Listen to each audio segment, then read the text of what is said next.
Now, I was asked to make a brief, as it says here, setting the scene.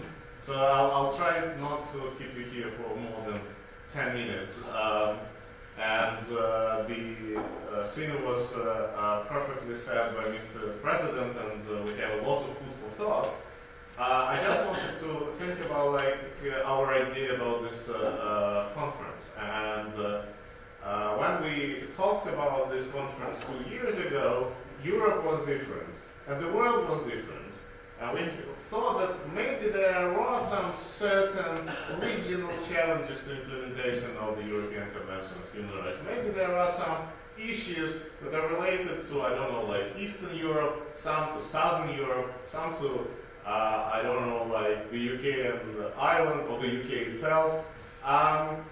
But like now, I think at least it feels that we are facing some global challenges to implementation of the judgment of the European Court of Human Rights. But when we are trying to use these populist slogans that we're separate, that sovereignty is so important, and the constitutional court is a master in its own domain, we need to remember the reputation. And every time that the court justifies non-implementation of international judgment is a hit to its reputation.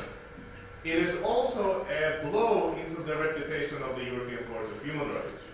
It is reciprocal, so that's why using this realistic approach in the court, the European Court of Human Rights needs to think about what judgment they're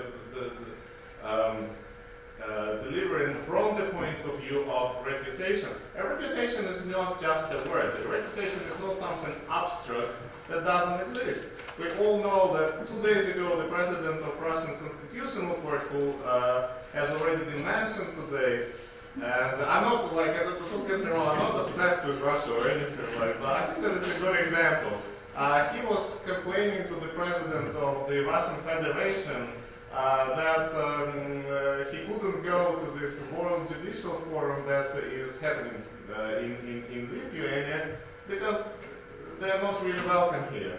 But you see, that is the result of not adhering to international standards, not treating international obligations seriously, and being a political tool of legitimizing violation of international obligations. And that is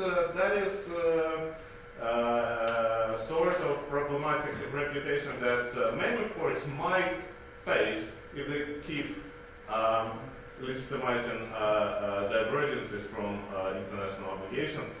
In general, I think the roles of courts in implementation of judgment of the European Court of Human Rights is crucial, absolutely is the key of this process. And Larry Kelfer, the professor from Duke University in the US, he, 10 years ago, he wrote an article where he argued that actually the convention can only work when it is embedded in the national legal system. We cannot only rely on the European Court of Human Rights. The European Court of Human Rights needs to be just an alarm bell, like something extraordinary that can help to fine-tune certain issues on the national level.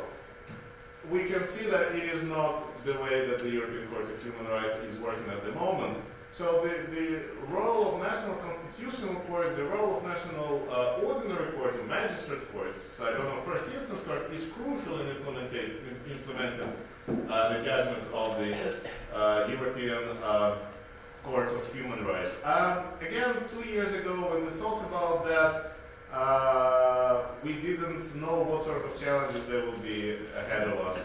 And at the moment, now we have some unusual allies like the UK and Russia in their treatment of the prison voting cases. We have issues with implementation pretty much almost in every country of the Council of Europe. That's why we have, last year I was in Strasbourg discussing at the launch of the European Implementation Network, and that was the issue of Article 46.4, which is infringement procedure. So basically, if one of the countries doesn't implement a particular judgment, the Committee of Ministers of the Council of Europe can send it back to the court for the court to decide whether there was non-implementation or not. But the trick is that two-thirds of the Council of Europe, of the Committee of Ministers, need to vote in order for this judgment to be sent back. Like, come on. Two-thirds of those countries who don't implement judgment themselves. So, like, this is a double-edged sword. So, like, it will come back to all of those countries. Anyways, so what we wanted to do in this conference is to discuss, to try to find solutions to these really, really complex questions, which are both practical and theoretical.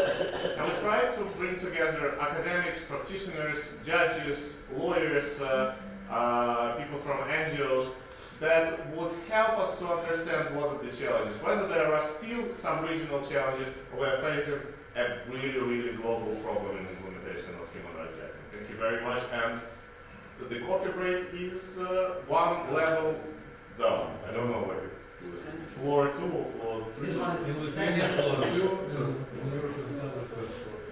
One of those. Thank you very much. Thank you. I think we have 15 minutes for the coffee break. It's not Thank you. far. Thank you very much.